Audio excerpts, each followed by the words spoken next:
پیچھا نہیں چھوڑ رہے حضرت مسیح موعود علیہ الصلوۃ والسلام کا کہ ان عیسائیوں پر جو رسول اللہ صلی اللہ علیہ وسلم کے اوپر اس قدر اچھال رہے تھے، تم نے سختی کیوں کی؟ ان کو پتہ ہونا چاہیے کہ قرآن کریم فرماتا ہے الا من ظلم، اور ظلم کا جو معیار ہے وہ الگ الگ ہے ہر ایک کے لیے۔ حضرت مسیح موعود علیہ الصلوۃ والسلام کا ظلم کا معیار وہ نہیں تھا جو عام آدمیوں کا ہے۔ آپ کے متعلق آتا ہے کہ ایک صاحب آئے باہر سے اور نماز کے بعد جب آپ تشریف فرما تھے تو نہایت گندی گالیاں دینی شروع کر دی، اور جب وہ گالیاں دیتے دیتے تھک گیا تو حضرت مسیح علیہ الصلوۃ والسلام نے مسکرا کے فرمایا کہ کچھ اور فرمائیے۔ پھر اس نے بد کلامی شروع کی، میں جانتا ہوں تمہارے جیسے دھوکے باز کو، دجال کو، اور یہ چلاکیاں کسی اور سے کرو، میرے ساتھ نہیں چلیں گی، اور اس قسم کی باتیں اور گالیاں۔ اور جب وہ تھک گیا تو حضرت مسیح علیہ الصلوۃ والسلام پھر مسکراتے رہے، فرمایا اور کچھ کہنا ہے تو کہہ دیں، یہاں تک کہ وہ اس حال میں واپس گیا کہ اس نے اعلان کیا جاتے جاتے کہ میں نے بہت دنیا میں سفر کیے ہیں اور بہت لوگ دیکھے ہیں، مگر ایسا صبر اور ایسا حوصلے والا انسان میری زندگی میں کبھی میرے سامنے نہیں آیا۔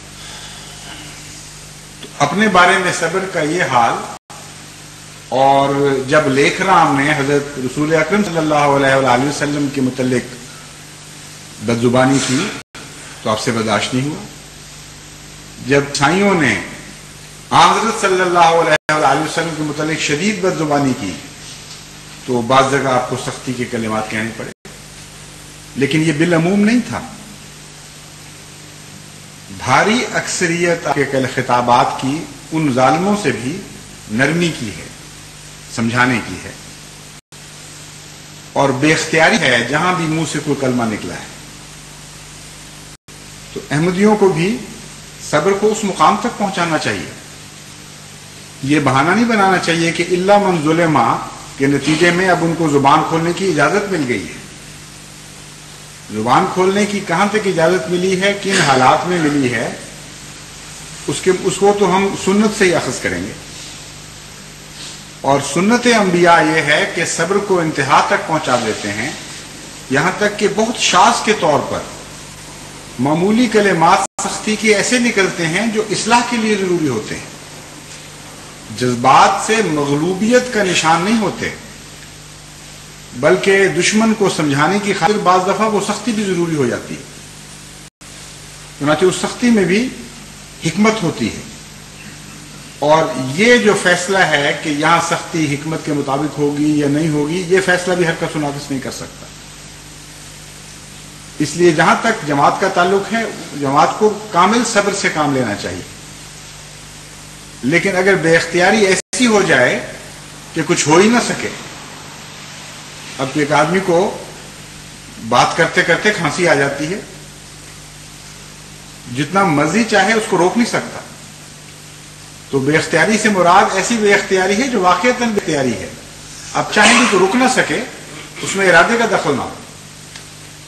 اگر ایسا ہو گیا تو اللہ تعالیٰ فرماتا ہے کہ اللہ تعالیٰ اس کو مغفرت کی نظر سے دیکھے گا، عفو سے کام لے گا اس سلسلے میں۔ وَكَانَ اللَّهُ سَمِيعًا عَلِيمًا، اور اللہ تعالیٰ خوب سننے والا ہے اور خوب جاننے والا ہے۔ سننے والا اور جاننے والا ان معنوں میں کہ جو کچھ کوئی کہہ رہا ہے وہ اللہ تعالیٰ سنتا ہے، اور جو کچھ تم دلوں میں چھپائے ہوئے ہو اس کے جواب میں وہ حال بھی اللہ تعالیٰ جانتا ہے۔ اس لیے تمہیں اونچا بولنے کی ضرورت کیا ہے؟ اگر تو خدا تعالیٰ صرف سمیع ہوتا تو پھر شاید تمہارے لیے ایک فکر کی بات ہوتی کہ اگر ہم نے جواب نہ دیا تو ہمارے دل کا حال خدا کو پتہ نہیں لگے گا۔ فرمایا جس طرح وہ سننے والا ہے، جو ظلم تم پر ہو رہا ہے وہ تمام کا تمام اس کے علم میں آ رہا ہے، اسی طرح وہ تمہارے دلوں کی کیفیات کو جاننے والا ہے، اس پر بھی ان کی نظر ہے، ان دلوں کی کیفیات پر بھی اس کی نظر ہے۔ ان تبدوا خیرا او تخفوہ او تعفوا عن سوء فإن اللہ کان عفوا قدیرا۔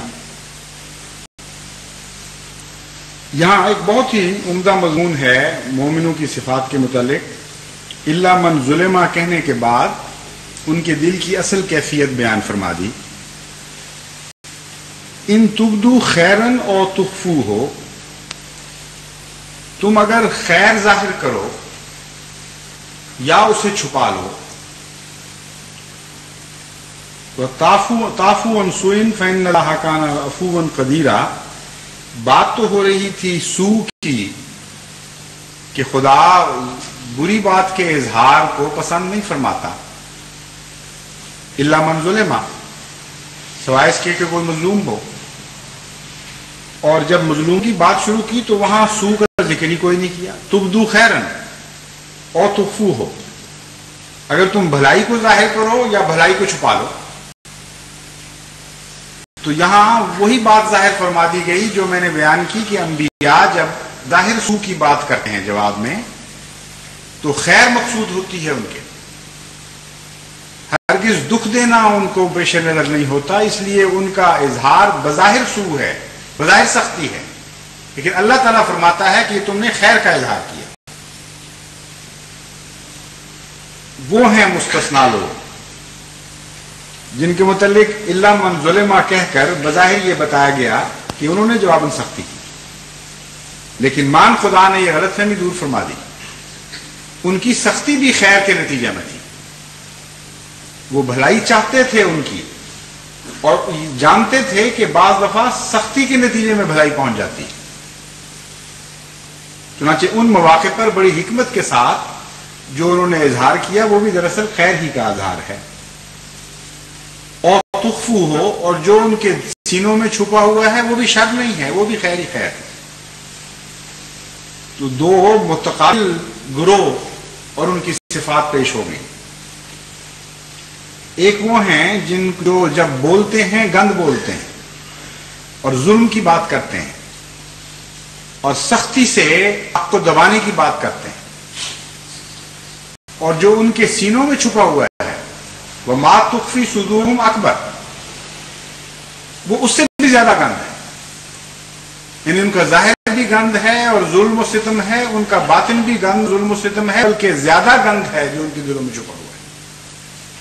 اس کے مقابل پر کچھ لوگ ہیں جو کبھی اگر سخت کلامی کرتے ہیں تو خیر کی خاطر کرتے ہیں، اور ان کے سینے میں تو خیر ہی خیر ہے، شر کا کوئی بھی پہلو ان کے سینے میں پیدا نہیں ہوتا.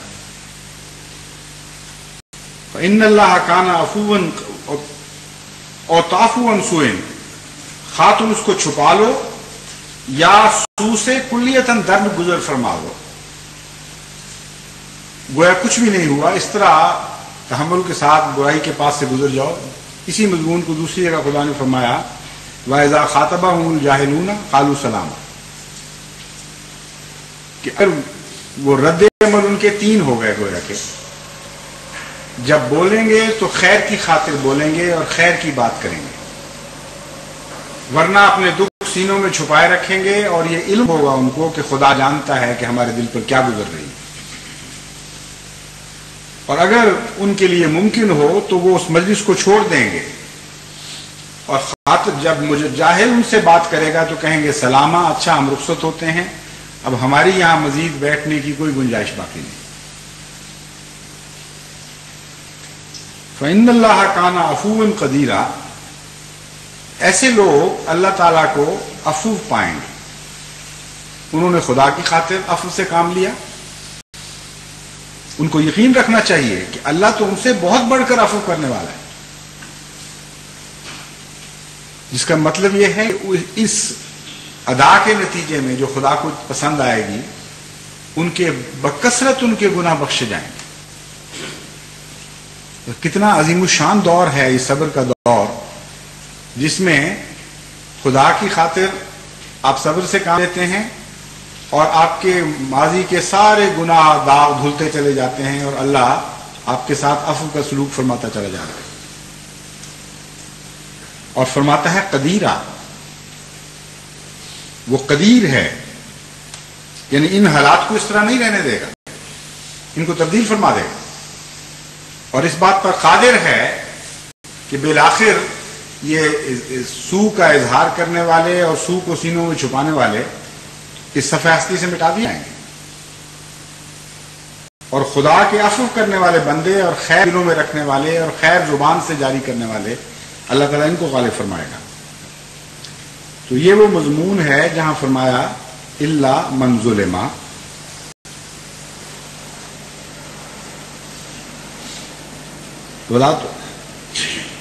الا الذین ظلموا منهم وقولوا آمنا بالذی انزل الینا وانزل الیکم. اچھا یہ بات کی ہے.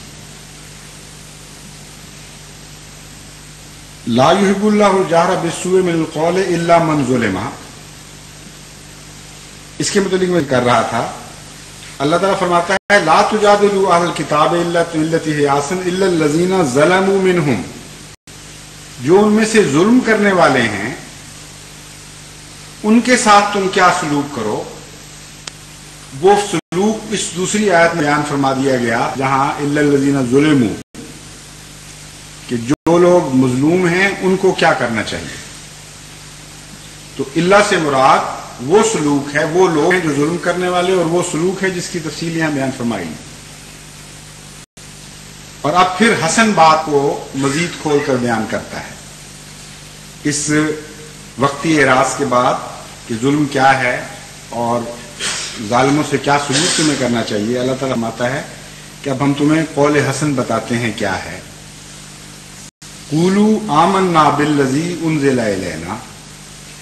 تم ان لوگوں سے کہو کہ جو کچھ خدا نے ہماری طرف نازل فرمایا ہے ہم اس پر ایمان لانے والے ہیں.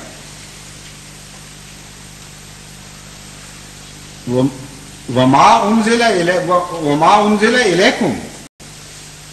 تمہیں کیا تکلیف ہے ہم سے؟ ہم تو اس وحی پر بھی ایمان لاتے ہیں جو تم پر نازل کی گئی، یعنی جس پر تم ایمان لاتے ہو.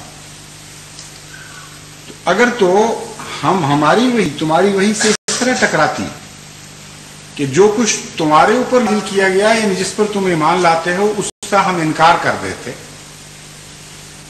تو پھر ایک ٹکراؤ کی شکل تھی.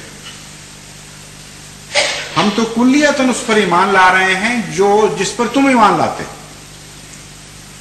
اس کے علاوہ جس کو ہم خدا کا کلام سمجھ رہے ہیں اس پر بھی ہم ایمان لاتے ہیں. تم اس پر ایمان نہیں لاتے. اس لیے اگر غصے کا کوئی موقع ہے تو ہمارے لیے ہونا چاہیے نہ کہ تمہارے لیے. ہم تو جو تم کہتے ہو آمنا و صدقنا کہتے ہیں، ایک ایک بات کی تصدیق کرتے ہیں، ہاں یہ بھی سچ ہے اور یہ بھی سچ ہے اور یہ بھی سچ ہے. اور اس کے سوا جو ہم کہتے ہیں تم ہر بات پہ کہتے